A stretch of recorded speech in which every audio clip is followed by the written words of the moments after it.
सुनिए नाटक मृग तृष्णा का पहला भाग।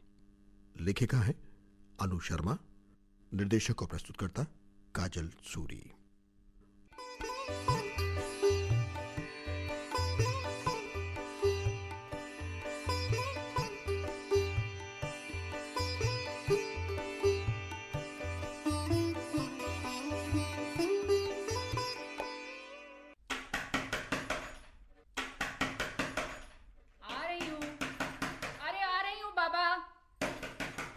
अरे आ गई। पता नहीं इतनी रात को कौन आया है। माँ जी, मैं आपके पैर पड़ती हूँ, मुझे बचा लीजिए, मुझे कहीं छुपा दीजिए, नहीं तो मेरे गांव वाले। माँ जी मुझे बचा लीजिए। अरे बेटा, कौन हो तुम?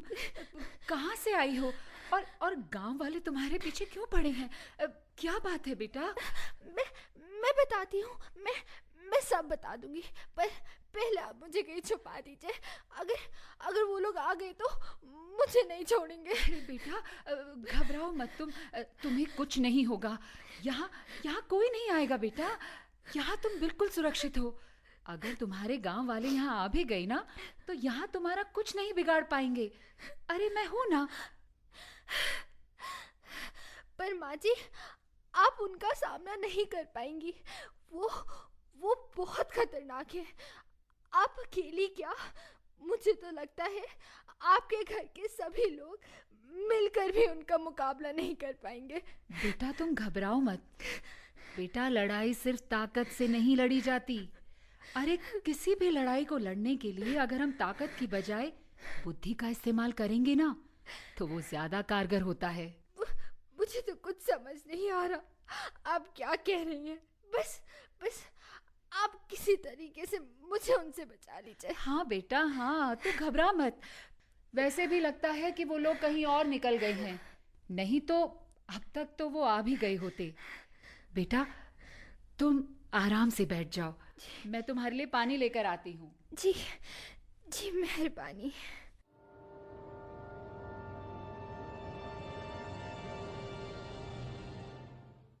अरे जमीन पर क्यों बैठी हो? माँ जी ठीक है। नहीं, ऊपर बैठो। अरे माँ जी, मैं ठीक है, मैं बिल्कुल आराम से बैठी हूँ। बेटा तुम तो आराम से बैठी हो, पर मैं तो बेआराम हो रही हूँ तुम्हें नीचे बैठा देखकर। चलो ऊपर बैठो।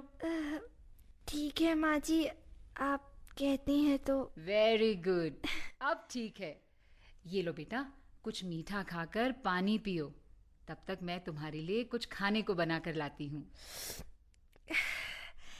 जी बस पानी पी लूंगी। मीठे की क्या जरूरत है? क्यों नहीं है? जब बेटी घर आती है तो पहले मुंह मीठा करती है और फिर पानी पीती है। आप सचमुच बहुत अच्छी हैं। ये लो। माँ जी, क्या मैं आज रात आपके साथ यहाँ गुजार लूं? लो, इसमें कहने वाली क्या बात है?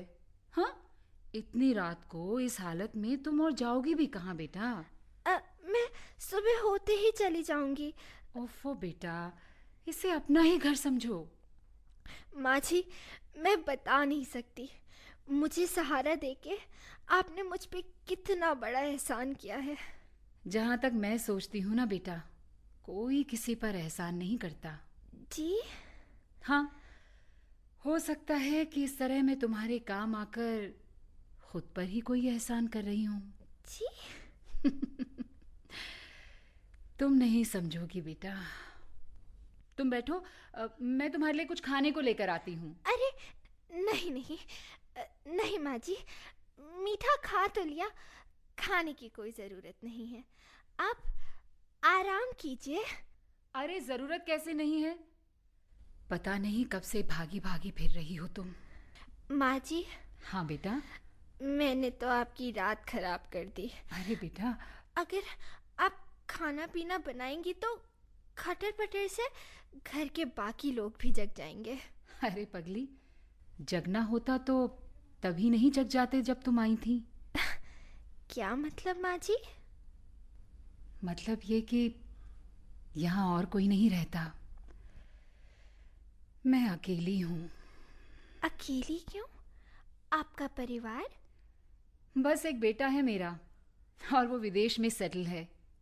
मैं यहाँ अकेली रहती हूँ। तो आप वहीं क्यों नहीं चली जाती? बेटा, उम्र के इतने साल गुजार लेने के बाद अब विदेश में सेटल होना मेरे लिए बहुत मुश्किल है। फिर मेरी नौकरी भी तो है। आप नौकरी करती हैं? हाँ, टीचर हूँ। स्कूल के बच्चे स्कूल छोड़ने भी तो नहीं देते। आप हैं ही इतनी अच्छी। अच्छा। बातें तो बहुत हो गई। तुम्हारे पेट में चूहे कूद रहे होंगे। कूद रहे हैं? मैं अभी आई। हाँ माँ जी, मैं कुछ मदद करवाऊँ? अरे नहीं बेटा, तुम आराम करो। घर तो बहुत जबरदस्त है, चीजें भी बढ़िया बढ़िया हैं। माँ जी, लगता है वो लोग आ गए। क्या होगा? माँ जी, मुझे बहुत डर लग रहा है। अरे बेटा, घबराओ नहीं। तुम ऐसा करो, यहीं अंदर कमरे में रुको। मैं देखती हूँ। कौन है? कौन है? अरे कौन है? मैं हूँ आंटी, विमला। विमला? क्या हुआ विमला? वो आंटी माफ करना, क्या एक कटोरी चीनी मिलेगी? हाँ, क्यों नहीं। लाओ, कटोरी दो। ये लो तुम्हारी चीनी। बैठिए ना आंटी। वो एक्चुअली सोने जा रही थी, इनका मन कर रहा था चाय पीने का, और चीनी थी ही नहीं। वैसे तो ये कहते हैं कि तुम्हारे हाथ की चाय वैसे भी मीठी होती है। चीनी की तो जरूरत ही नहीं होती। पर आंटी, अब इनके कहने से क्या होता है? चाय भला बिना चीनी के कैसे मीठी? वो तो है। ये मिठाई कैसे रखी है? कोई आया था क्या? क्यों? कोई आएगा तो तभी मिठाई होगी घर में। हाँ, मैं शुगर पेशेंट तो हूं नहीं। विमला, क्या मैं मिठाई नहीं खा सकती? हाँ, क्यों नहीं भाई, अकेले रहने का तो मजा ही कुछ और है। जब मर्जी खाओ, जब मर्जी पियो, और जब मर्जी सो। यहाँ तो जब तक घर का काम ना निपटा लो, सब सो ना जाएं, कमर टिकाने की तो कोई सूरत ही नहीं होती। सबके सोने के बाद सोना और सबके जगने से पहले जगना। विमला, हर घर की औरत की यही कहानी है। सब आराम से रहें, वक्त पर अपना काम कर पाएं, इसीलिए किसी को तो बेआराम होना पड़ेगा। हाँ, सो तो है। अरे विमला, तुम चाय का पानी रखकर तो नहीं आई थी कहीं? हे भगवान आंटी, आपकी बातों में तो सब भूल गई मैं। सारा पानी लगता है जल गया होगा। आंटी, फिर सुनूंगी आपकी बातें, अभी मैं चलती हूँ। लो, अपनी सारी कह गई। हाँ, आंटी आपकी सारी बातें सुनूंगी। अरे बेटी। जी माँ जी। बेटा, यहाँ आ जाओ। माँ जी, कौन आया था? अरे कोई नहीं है बेटा, डरने की कोई जरूरत नहीं। पड़ोस की विमला थी, हमेशा कुछ ना कुछ मांगने आती रहती है। अच्छा,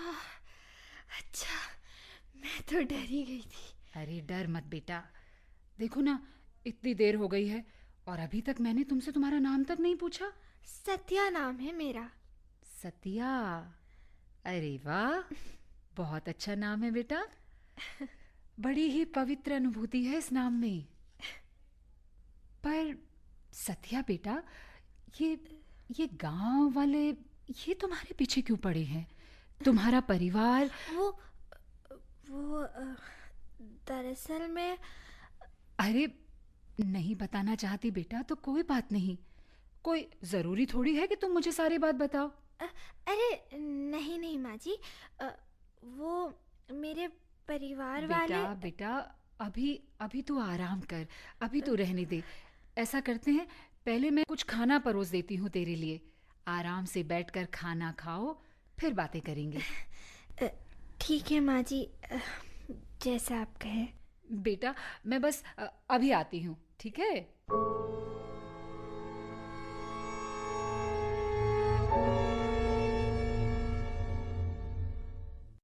सतिया, बेटा ये ले, खाना खा ले गर्मा गर्म।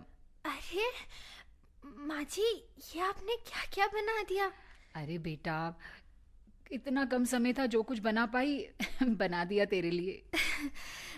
माँ जी, क्या मैं नीचे बैठकर खा लूं? ऊपर बैठकर मुझसे बेटा, जहां तुझे आराम लगे बैठकर खा ले, बस खा पेट भर कर लेना। अरे बैठिए ना माँ जी। अरे कहाँ बेटा, नीचे तो मैं बैठ ही नहीं सकती, वो घुटनों की वजह से। वहीं सोफे पर बैठ जाती हूँ। सतिया, जो कुछ भी चाहिए ना बेटा, बिना संकोच के बता देना मुझे। जी हाँ माँ जी। अच्छा, वो तू अपने परिवार के बारे में कुछ बात कर रही थी ना? हाँ माँ जी, वो मैं बता रही थी कि मेरा परिवार हाँ हाँ, बता बेटा। दरअसल में माँ जी, पिछले साल मेरा पति चल बसा। अब घर वाले और गांव वाले सब चाहते मैं अपने देवर से शादी कर लूं। बेटा, तो इसमें गलत क्या है? अगर तुम्हारे गांव की ऐसी प्रथा है तो पुनर्विवाह तो कोई बुरी चीज नहीं है बेटा। हाँ, देखो बेटी, इंसान को वक्त और हालात के साथ समझौता करके आगे बढ़ जाना चाहिए अपनी जिंदगी में। फिर तुम्हारे बच्चे भी। ना ना, मेरा कोई बच्चा नहीं है। अच्छा। लेकिन ईश्वर जानता है, मैंने अपने देवर को हमेशा अपनी औलाद की जगह देखा। 15 साल पहले जब ब्याह करके आई तब वो 7 साल का था। अब आप ही बताइए, जिसे अब तक अपना बेटा मानती आई हूँ, उससे कैसे? हाँ बेटा, फिर तो तुम अपनी जगह बिल्कुल सही हो। पर माँ जी, ये बात ना तो घर वाले मानते हैं और ना ही गांव वाले। बस इसलिए घर से भाग आई। मैं अपने देवर की जिंदगी बर्बाद नहीं कर सकती।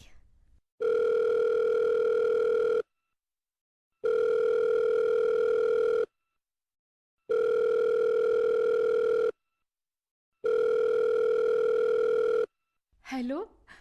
अरे बेटा, कैसा है मेरा बच्चा? बेटा, बहू कैसी है? और मेरा पोता आर्यन? क्या क्या कहा तुमने? आ रहे हो तुम सब यहाँ पर? बेटा, तू सच बोल रहा है ना? हाँ, क्या कहा? कल कल कल शाम तक पहुंच जाओगे? ओ मेरा बच्चा, तू नहीं जानता कि तेरी माँ आज कितनी खुश है। आजा बेटा, जल्दी से आजा। मैं एक एक पल का इंतजार करूंगी। भगवान करे इस रात की कभी सुबह ना हो। जल्दी से बस कल की शाम हो और तू मेरी आंखों के सामने हो और जल्दी से आकर मेरे गले लग जाए। जीता रहे मेरे बेटा, जीता रहे। बस तू जल्दी से आ जा। ठीक से आना बेटा। बाय बाय मेरा बच्चा, मेरा बच्चा। सतिया, बेटा बेटा, सुना तूने? जी माँ जी। तूने सुना? मेरा बेटा आ रहा है। मेरी बहू भी आ रही है और मेरा पोता भी आ रहा है। बेटा, वो सिर्फ मुझसे मिलने आ रही हैं। अच्छा माँ जी। मुझसे इतनी दूर से सिर्फ मुझसे मिलने आ रही हैं। कितनी तैयारियां करनी होंगी मुझे, बहुत सारी। सारा घर सजाऊंगी मैं, फूलों से सजाऊंगी पूरे घर को। पता है बेटा, मेरे बेटे को ना फूल बहुत पसंद है और उसकी पसंद का खाना भी तो बनाना है मुझे। बेटा सतिया जी, कल तो पूरा दिन रसोई में ही निकल जाएगा। फिर घर कैसे सजाऊंगी? अब बेटा जी, तुम मेरी मदद करोगी ना? जी माँ जी। आप बैठ तो जाइए, सब हो जाएगा। मैं साथ दूंगी आपका, मिलके सब कर लेंगे। पर आप इतनी उतावली। जीते रहो बेटा। उतावली मैं? अरे कैसे ना हूँ। इतने सालों बाद आ रहा है मेरा बेटा। तुम्हें पता है, अपने बेटे बहू को तो मैं पहली बार देखूंगी। इतनी साड़ियाँ खरीद कर रखी है मैंने अपनी बहू के लिए, और पता है सत्या बेटा, बहुत सारे गहने भी बनवाए हैं उसके लिए। अच्छा। और नहीं तो क्या। वैसे तो वो विदेश की है, पर मुझे पता है साड़ियाँ तो मुश्किल से ही पहनेगी। पर बेटा मैं दूंगी ना, तो हो सकता है कि उसे साड़ियाँ पहनना अच्छा लगे, है कि नहीं? हाँ हाँ, क्यों नहीं माँ जी।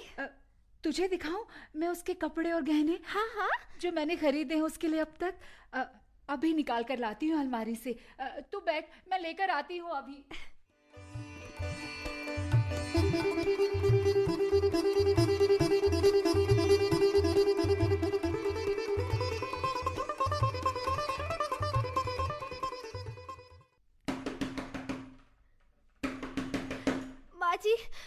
माँ जी लगता है वो लोग आ गए।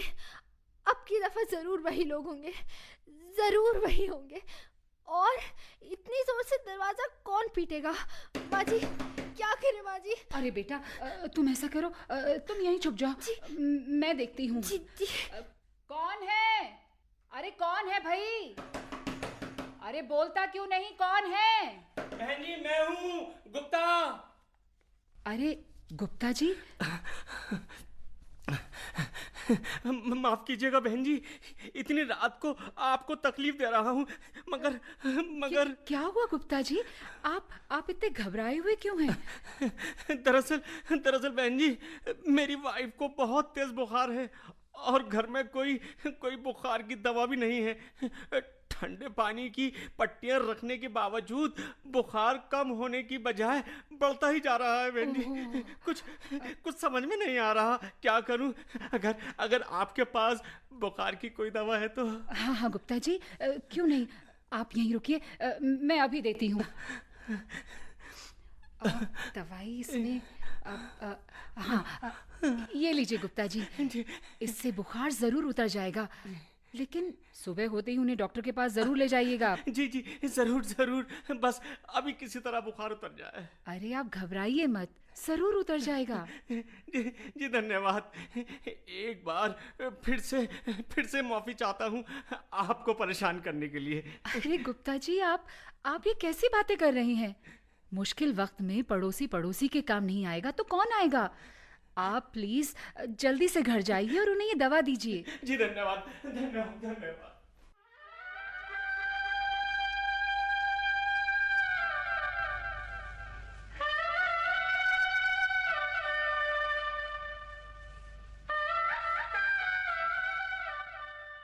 बेटा सतिया, तुम बेकार ही घबरा रही थी, कोई भी तो नहीं आया अब तक। मुझे तो लगता है कि उन लोगों को अंदाजा ही नहीं है कि तुम यहाँ पर हो। भगवान करे माँ जी ऐसा ही हो। अरे अब बैठो ना बेटा, तुम खड़ी क्यों हो? जी आओ, मेरे पास आओ, बैठो, मैं तुम्हें दिखाती हूँ कितनी सुंदर साड़ियाँ और गहने हैं। ये देखो, पहले साड़ियाँ दिखाती हूँ। जी ठीक है, ये देखो, ये रंग कैसा है?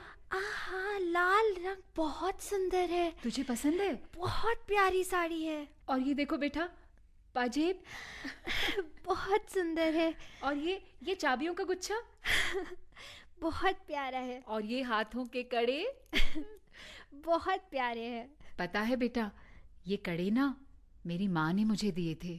वाकई ये सब बहुत सुंदर है। फिर आपने जितने प्यार से संभाल के रखा है, आपकी बहू को जरूर पसंद आएगा। सतिया, अब सुनो बेटा। जी माँ जी। तुम मेरी एक बात मानोगी? हाँ जी बोलिए। तुम पहन के दिखाओ ना ये गहने। अरे नहीं माँ जी, ये आप क्या कह रही हैं? मैं कैसे पहन सकती हूँ? अरे क्यों नहीं पहन सकती भला? हाथ आगे करो, दो। अरे माँ जी, ये अरे आप क्या कर रही हैं? रहने दीजिए। क्या करती हो बेटा? माँ जी भी कहती हो? और माँ की बात भी नहीं मानती। हाँ ला बेटा, हाथ दे, ले। पहले मैं तेरी पुरानी चूड़ियाँ निकाल दूँ। दर्द तो नहीं हो रहा बेटा? नहीं नहीं माँ जी, मैंने ना बहू के लिए चूड़ियाँ खरीदी थी। अरे ये तो तुझे भी आ गई। ओफो, बेटा चूड़ी तो टूट गई। तुझे लगी तो नहीं? अरे मैं भी कितनी पागल हूँ। सरा सब कुछ भी ढंग से नहीं होता मुझसे। बेटा दिखा बेटा। नहीं नहीं माँ जी, बिल्कुल नहीं लगी। आप परेशान मत होइए। शुक्र है बेटा तुझे लगी नहीं। ला अपना हाथ दे, ये चूड़ियाँ पहना दूँ तुझे। अब की बार तुझे ध्यान से पहनाऊंगी, अब नहीं लगेगी तुझे। बहुत सुंदर चूड़ी है। अच्छी लगी? अच्छा ले बेटा, ये जरा कड़ा पहन कर तो देख। हाँ कितनी सुंदर लग रही है ना बेटा? जी माँ जी। अच्छा बेटा ये माला तो पहन कर दिखा। अरे माँ जी, अरे वाह, तुम पर तो हर गहना खेल रहा है बेटा। बेटा एक मेरे ना बहुत ही सुंदर कानों के कुंडल हैं, जरा वो तो पहन के दिखा। अब कहाँ रखती है मैंने? इधर। अरे यहाँ तो नहीं मिल रहे। लगता है कि अपने सामान के साथ रख दिया मैंने गलती से। कोई बात नहीं बेटा, तू ऐसा कर, ये टीका पहन कर दिखा। बस माँ जी, अब रहने दीजिए। अरे क्या हुआ बेटी? सतिया तुम ये सब गहने उतारने क्यों लगी बेटा? माँ जी, कल आपकी बहू आ रही है ना, आप ये गहने उन्हीं को पहनाना। पर बेटा। पर कुछ नहीं माँ जी, आप चाहती हैं तो ये चूड़ियाँ रख लेती हूँ। वो तो तुम्हारे लिए ही है बेटा। लेकिन रात बहुत हो चुकी है ना, और अब आप भी थोड़ा आराम कर लीजिए, फिर सुबह तैयारियां करनी होंगी। अरे हाँ, मैं तो भूल ही गई थी। ठीक है बेटा, चलो तुम भी आराम कर लो, और मैं ये सारा सामान फैला हुआ है, इसे ज़रा समेट के रख के आती हूँ। अरे लाइए, मैं आपकी मदद कर देती हूँ। अरे बेटा तू क्यों परेशान होती है? मैं रखाऊंगी ना, तू आराम कर। और हाँ, यहीं बेड पर लेट जाना। अरे तू वहाँ सोफे पर क्यों बैठी हुई है? हाँ यहीं पर आ, मेरे पास आ जा, बेड पर। नहीं नहीं माँ जी, आप आराम से सोइए, मैं यहाँ ज़मीन पे सो जाऊंगी। अरे कोई बात नहीं बेटा, तू यहीं पर। नहीं नहीं माँ जी, मैं बिल्कुल ठीक हूँ। चलो जैसी तुम्हारी इच्छा। अब आराम करो बेटा। हाँ